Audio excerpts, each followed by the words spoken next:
देखिए, इससे पहले वाली क्लास में मैंने आपको बताया कि वर्ग कुंडलियाँ क्या होती है, क्यों बनाई जाती है, उनका महत्व क्या है।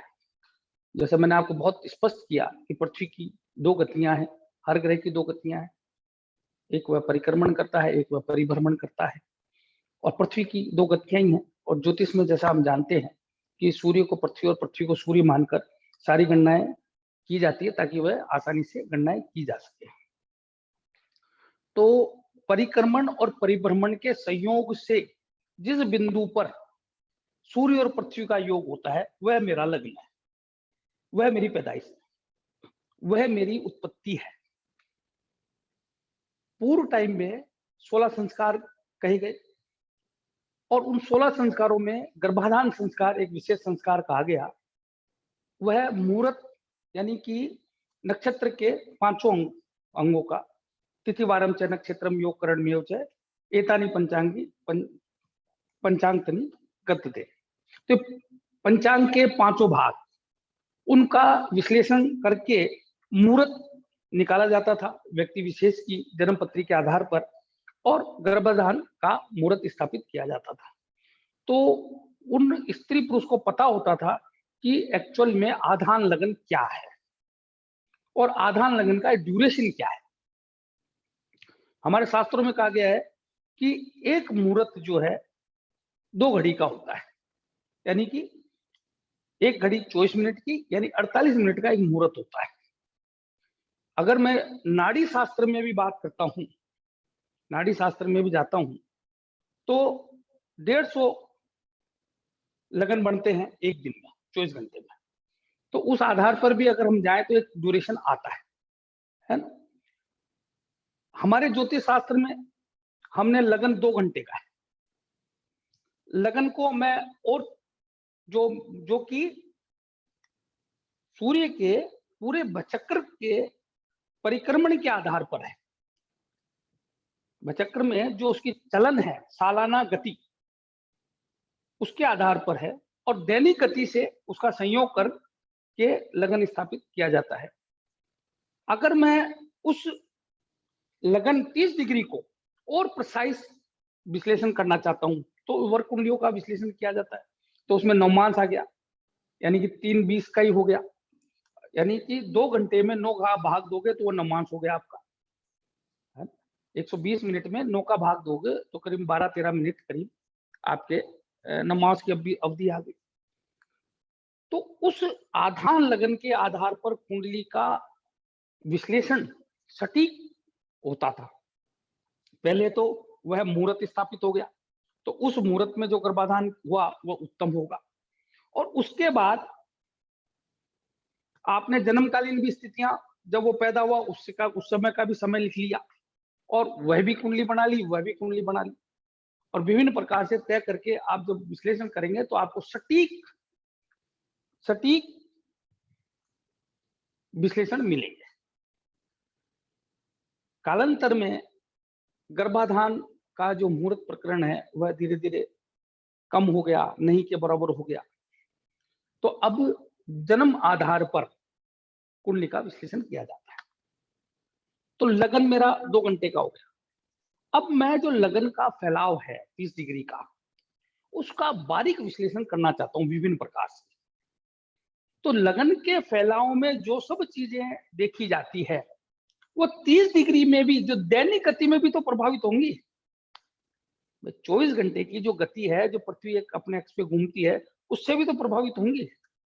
तो वही सब चीजों का लगन कुंडली से सामंजस्य स्थापित करने के लिए, यानी कि उसके और बारीक अध्ययन के लिए अगर वर्ग कुंडलियां बनाई जाती है कि मान लीजिए कुंडली में कोई विशेष योग है।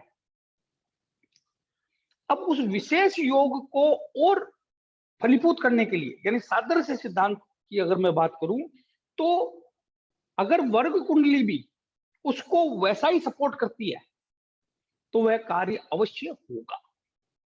यानी कि अब मेरी बात को समझेंगे मैं क्या कहना चाह रहा हूं, इसको समझिएगा। देखिए मैं जो बात कह रहा हूं ना, इसको समझिएगा, ये थोड़ी टेक्निकल बात है।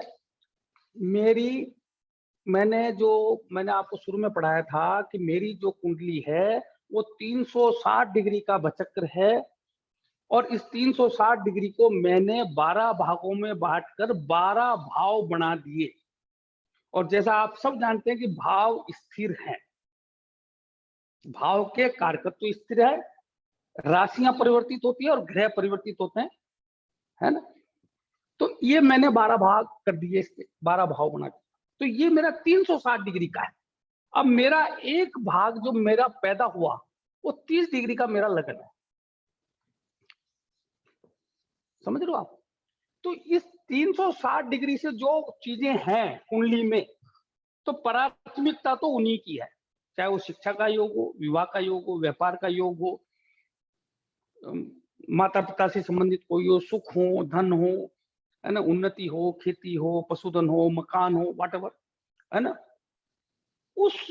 उसकी जो इसमें योग उत्पन्न है वह मैं ये मेरा दिस इज 365 से ही 1/4 दिन की गति है। ये मेरी 30 दिन की गति है, ओ सॉरी 24 घंटे, ये मेरी 24 घंटे की गति है, ये 24 घंटे की गति है। तो इसमें जो चीज है, जो जो कार्य की संभावना है, उसको ये भी अगर सपोर्ट करे तो वह कार्य अवश्य होगा। ये आप मन मस्तिष्क में बैठा लो। तो मैं इसको, चूंकि मैंने 12 भागों में बांटा है, 12 भागों में बांटा है, तो मैं इसको भी बांट सकता हूं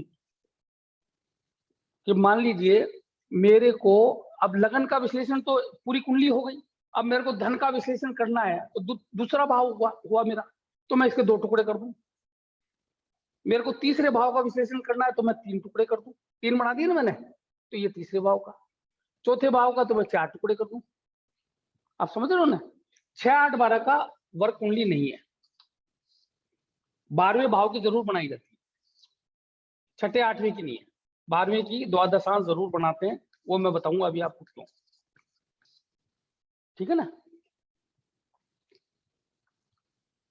तो आप मेरी बात को समझ रहे हैं? हेलो।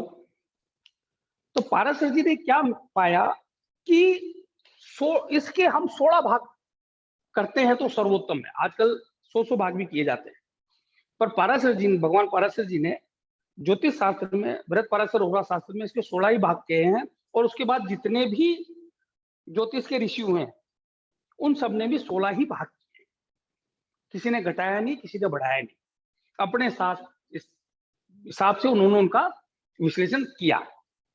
लेकिन 16 के किसी ने 12 नहीं किए और 16 के किसी ने 18 नहीं किए। पर वर्तमान में ऐसा चलन चल गया है कि 100 भी बन रही है ना, इस तरह बनाते हैं।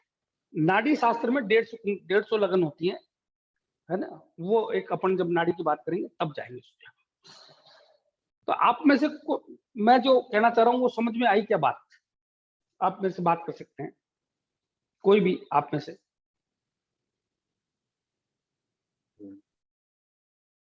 Hello hello. हाँ हाँ सर, आ रही है बात समझना। हाँ, मैं क्या कहना चाह रहा हूँ थोड़ा सा बताएंगे?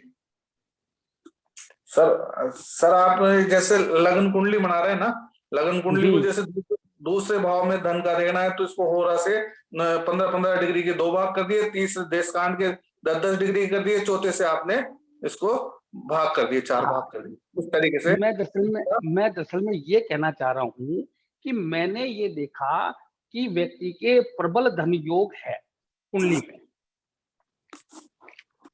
अब उस धन योग की धन योग और ज्यादा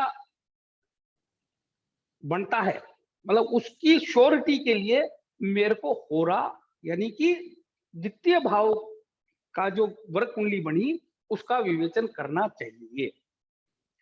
अगर मेरी कुंडली विवाह योग कहती है तो मेरा विवाह का क्या परिणाम होगा, वह शुभ होगा अशुभ होगा, उससे मेरे को क्या प्राप्त होगा, क्या बढ़ेगा क्या घटेगा, साथ ही साथ उसकी संभावनाएं कितनी बढ़ जाती है, कहीं मेरी वर्ग कुंडली उसमें अवरोध तो पैदा नहीं करती।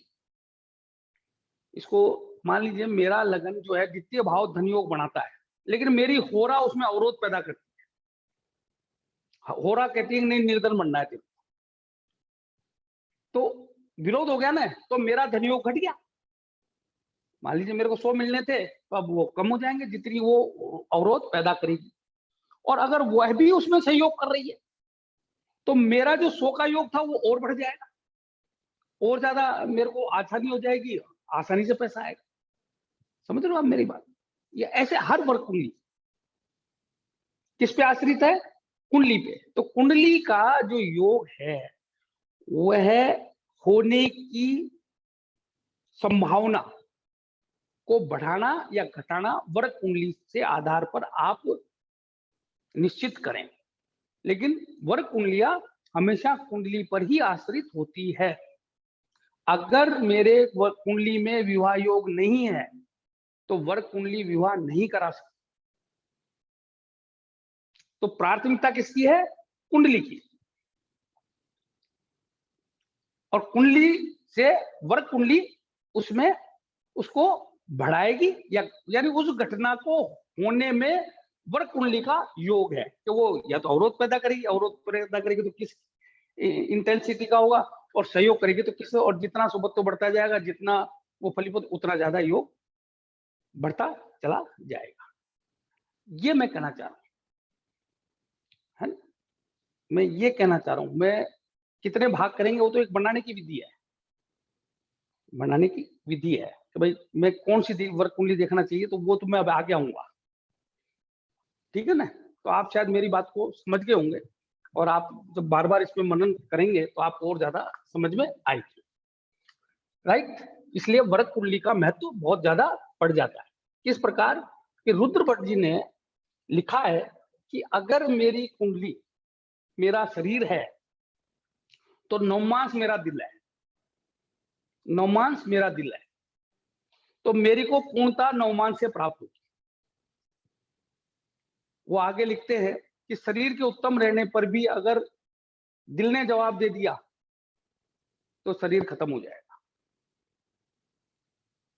उनका ऐसा विचार है, और यानी कि वो महत्ता बताना चाह रहे हैं कि वर्ग कुंडली की क्या महत्ता है, राइट? मैं समझता हूं आपको मेरी बात समझ में आई होगी। अब बात आती है विभिन्न वर्ग कुंडलियों, जो मैंने आपको समझाया भी था। आज मेरा यह है कि मैं कुछ वर्ग कुंडलियां लेके आपको थोड़ा विस्तार से उसके बारे में बताऊं और किस प्रकार बनती है। मैं सिर्फ पाथ बताऊंगा आपको, बनने का मार्ग क्या है। आप अपने घर पे बैठ के बना भी सकते हो, ठीक है ना? देखिए लगन तो संपूर्ण D1 ही है, तो वह उसका तो वर्ग हो ही नहीं सकता, वह तो 30 डिग्री खुद का ही फैलाव है। तो उसके लिए तो आपको कुंडली पूरी विश्लेषण करनी है, और लगन लगने इसका विश्लेषण हम करते ही हैं। और ऐसा कहा गया शास्त्र में कि बिना लगन लगने के विश्लेषण के और लगन का कारक यानी सूर्य के विश्लेषण के आप कुछ नहीं कर सकते हो। चंद्रमा को भी लगन स्वरूप माना गया है, तो यानी कि लगन लगने चंद्रमा और सूर्य तीनों का विश्लेषण करके ही आप, ये तीनों को लगन कहा गया है, तो तीनों का विश्लेषण करके ही आप कुंडली की जो पोटेंसिटी है उसके अंदर जो विभिन्न प्रकार के जो योग उत्पन्न है उनका विश्लेषण करेंगे, है ना? जैसे कि लघु पाराशरी में पाराशरी जी ने कहा है कि अगर चंद्राशीष, सूर्याशीष और लग्नाधिष्ट राशि के स्वामी अगर संबंध करके केंद्र त्रिकोण में बैठ जाए तो ये बहुत परम योग होता है, बहुत परम योग होता है। जो डिस्पोजिटर में मैंने आपको बताया कि डिस्पोजिटर बलवान हो जाए तो क्या स्थिति होती है, तो वह तीनों लग्नों का विश्लेषण करते हैं, तो D1 तो कंप्लीट हो ही गई उसमें, है ना? अब बात करते हैं कि मैं व्यक्ति के द्वितीय भाव से संबंधित चीजों का विश्लेषण करना चाहता हूं। द्वितीय भाव से क्या क्या, यानी होरा से मैं क्या क्या देखूंगा, मन मस्तिष्क में उठाइएगा। होरा से मैं धन देखूंगा, मैं लिख देता हूं। होरा से मैं धन देखूंगा, पहला। मैं विद्या देखूंगा, मैं कुटुंब देखूंगा, मैं व्यक्ति का शील देखूंगा, मैं व्यक्ति का आचरण देखूंगा, मैं व्यक्ति की निर्णय लेने की क्षमता, ये होरा से है, निर्णय लेने की क्षमता देखूंगा। मैं व्यक्ति का सत्संग, कि उसकी संगति कैसी है, सत्संग देखूंगा। मैं उसका जमा धन के वाट एवर रूप है वो देखूंगा, है ना।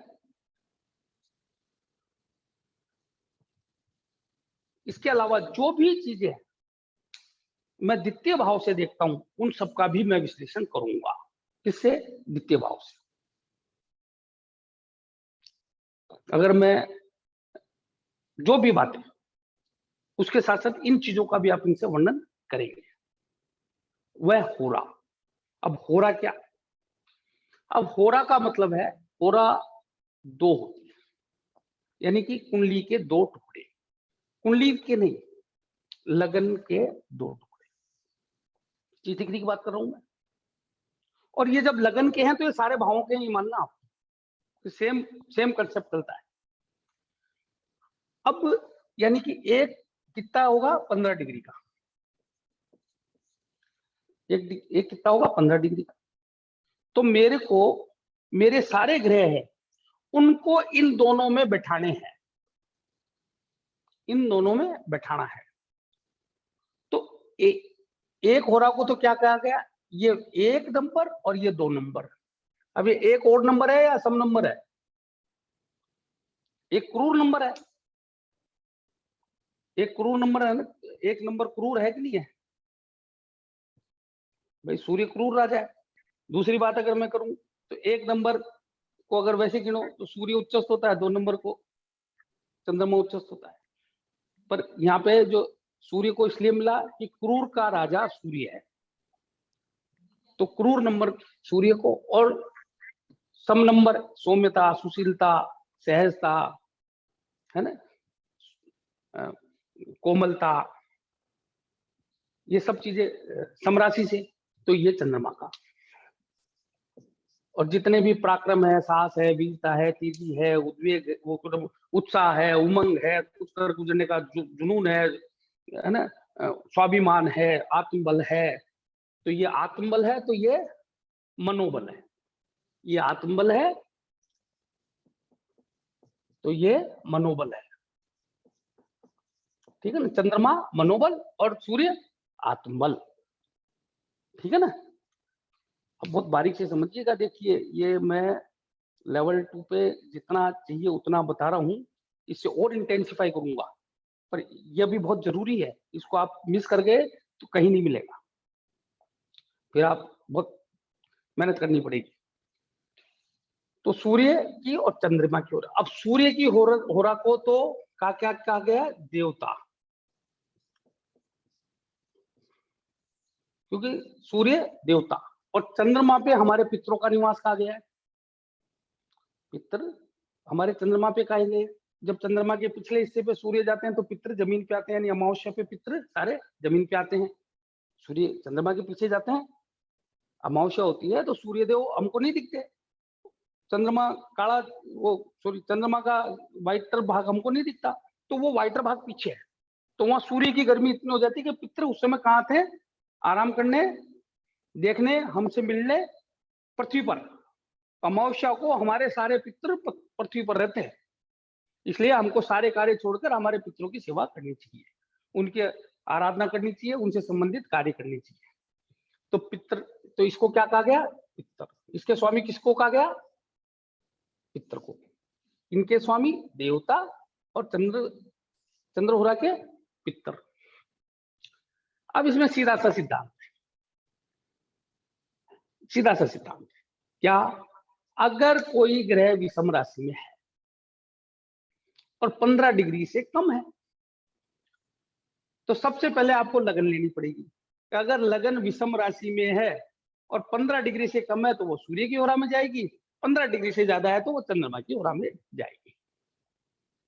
इसके विपरीत अगर लगन सम राशि में है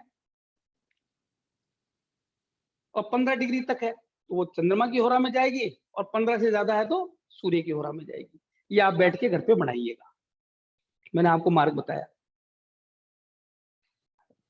ठीक है ना। तो ये सूर्य की होरा, फिर आप और ये चंद्र की होरा, तो लगन सहित आप सारे ग्रहों को स्थापित कर पाएंगे कि चंद्र की होरा में कौन गए और सूर्य की होरा में कौन गए। अब मैं ज्योतिष में क्या कहना चाहता हूं, मैं ये कहना चाहता हूं कि सूर्य क्या है, आत्मबल, जोश, जुनून, आक्रामकता, साहस, उत्साह, उमंग, उठ कर गुजरने का जज्बा,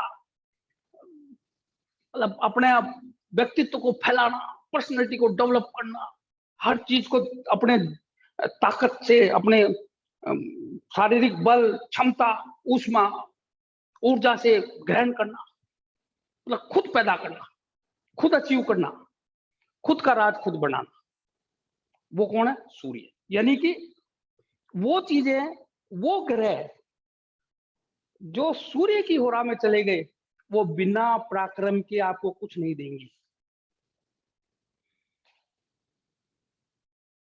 समझ रहे हो आप मेरी बात? आपको उसके लिए पूरा मनोबल, अपना आत्मबल, अपना आक्रामकता, साहस, क्रिया, ऊर्जा, ऊष्मा, उत्साह सब लगाना है, तब मिलेंगे। यानी कि वह आपकी परीक्षा लेंगे।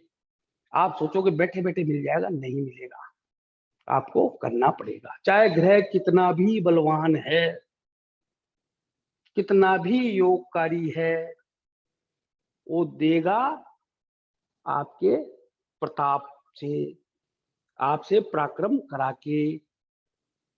समझ रहे हो मेरी बात?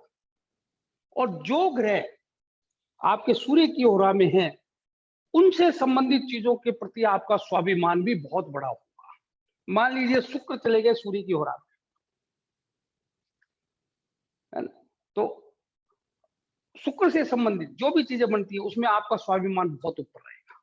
आप वहां समझौता नहीं करोगे, वहां अपने आप को आप बलवान मानोगे। मतलब यस, मेरी पत्नी को कुछ चीज लेके ला के देनी तो मेरे को ही देनी है, मैं ही दूंगा, मैं इसकी सेवा करूंगा, मैं, कोई और नहीं करना चाहिए। ऐसे इस प्रकार आप समझ रहे हो मेरी बात? मैं कुछ कह रहा हूं, ये आर यू गेटिंग और नॉट? कोई आप में से बताएं।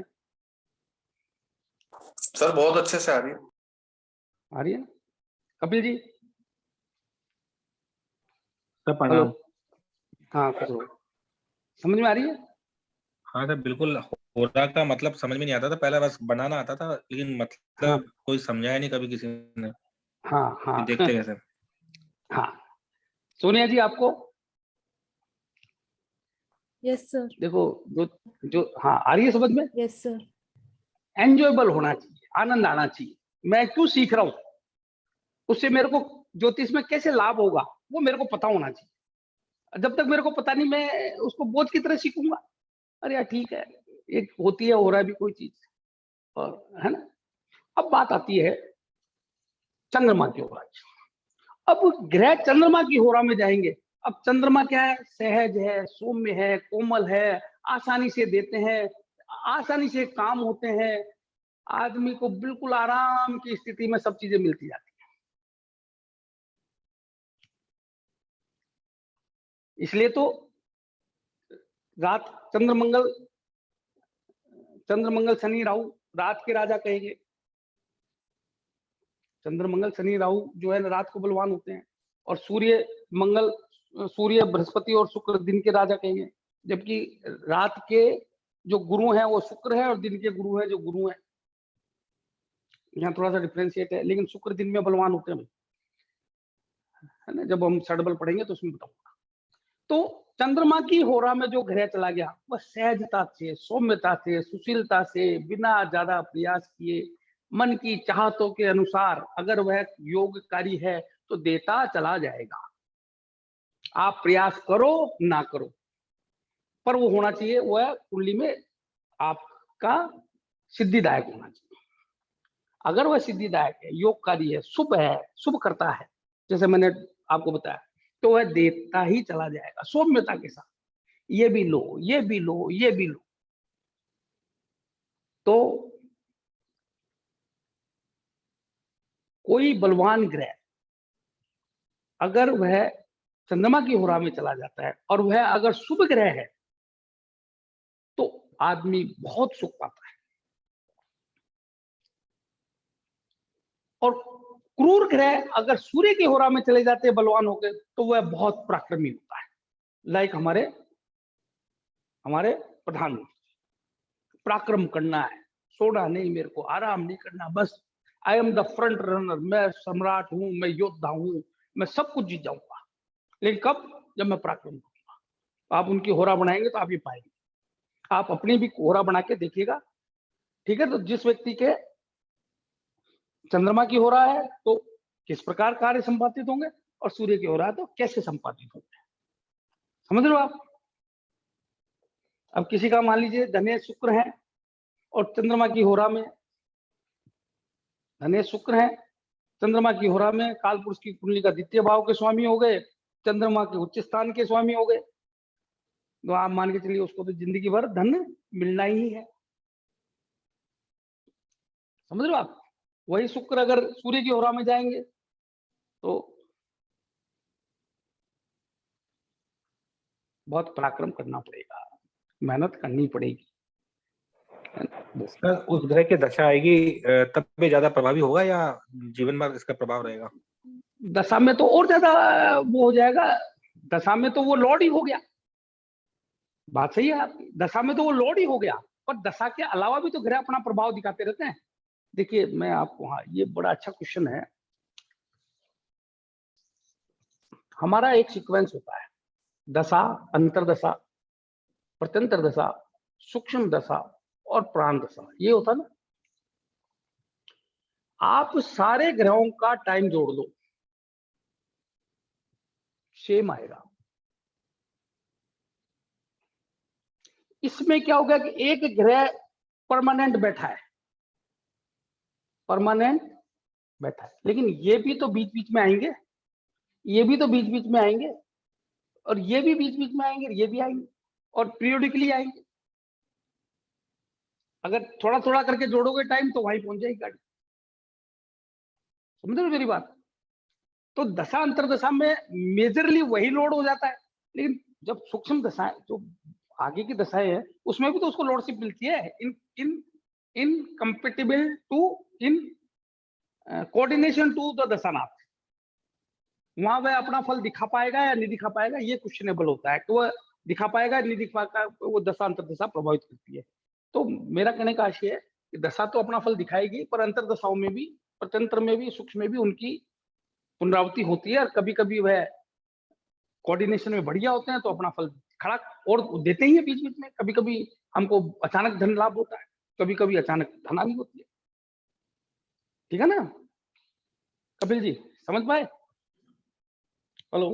Yes sir, yes sir. Sir आपने अभी कहा था कि चंद्रमा की होरा में शुभ ग्रह आए तो अच्छा है और सूर्य की होरा में क्रूर ग्रह आए तो अच्छा है। तो हाँ, अगर सर वो इसका भी उल्टा होता है तो वो कैसे समझे? वो, हाँ वो तो बताया ना। तो वो अगर चंद्रमा की होरा में क्रूर ग्रह जाएगा तो उसका क्रूरता तो कम हो जाएगी, क्रूरता तो कम हो जाएगी, है ना। लेकिन अगर शुभ ग्रह जो है सूर्य की होरा में जाएगा तो वो अशुभ करेगा। वो किस प्रकार परिणाम देगा, शुभ अशुभ नहीं कहा मैंने कहा है किस प्रकार परिणाम संपादित करेगा, कि सूर्य की होरा में परिणाम किस प्रकार संपादित होंगे और चंद्रमा की होरा में किस प्रकार परिणाम संपादित होंगे, ये मैं कह रहा हूं। अगर कोई पाप ग्रह, सर अगर किसी की कुंडली देखे, सर किसी की कुंडली देखे और सूर्य की होरा में 2 ग्रह हैं और चंद्रमा की होरा में बहुत सारे ग्रह हैं, तो इसका मतलब है कि उसको हाँ तो वो सुगमता से बढ़िया, चीजें मिलेगी। बिल्कुल बिल्कुल बिल्कुल राइट, ये समझे ना? बिल्कुल राइट। हाँ और अगर सूर्य बिल्कुल की होरा में ज्यादा ग्रह है तो इसका मतलब वो पराक्रम करेगा, मेहनत थोड़ा करेगा तो मिलेगा। उसको परिश्रम, उसको पराक्रम करना पड़ेगा, उसको युद्ध लड़ना पड़ेगा, उसको मेहनत करनी पड़ेगी, उसको पाने के लिए अपना शारीरिक बल, मानसिक बल, आत्मिक बल सब लगाना पड़ेगा, तब सफलता मिलेगी, है ना। ये ठीक है। तो ये हो रहा इस लेवल पे आपको समझ में आ गई होगी मेरे हिसाब से। ठीक है जी, अब मैं आगे चलता हूं। इसमें इससे आगे की बात मैं अगले लेवल में बताऊंगा। अभी बहुत कुछ बाकी है, वो अगले लेवल में बताऊंगा, पर इतना आप लगाइए, आपको आनंद आएगा और अपने अपनी बना के देखिए। राइट। इससे संबंधित किसी का कोई क्वेश्चन हो, इसके संबंध में किसी का कोई क्वेश्चन हो तो पूछ सकते हैं मुझसे। कोई डाउट मत रखिएगा, जितना मैंने पढ़ाया इसके संबंध में कोई भी बात हो आप पूछ सकते हो। सर इसमें राहु केतु को भी लेंगे ना? बिल्कुल, ग्रह सारे 9 के 9 आएंगे।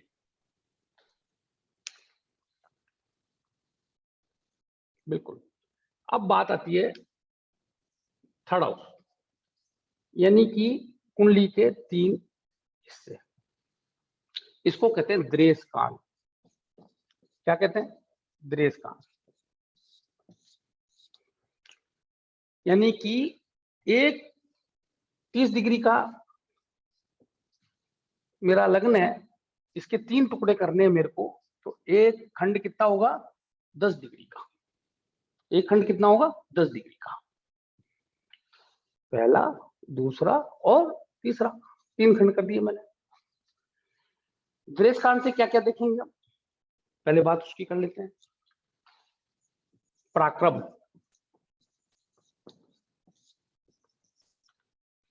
आजीविका, परिश्रम का फल,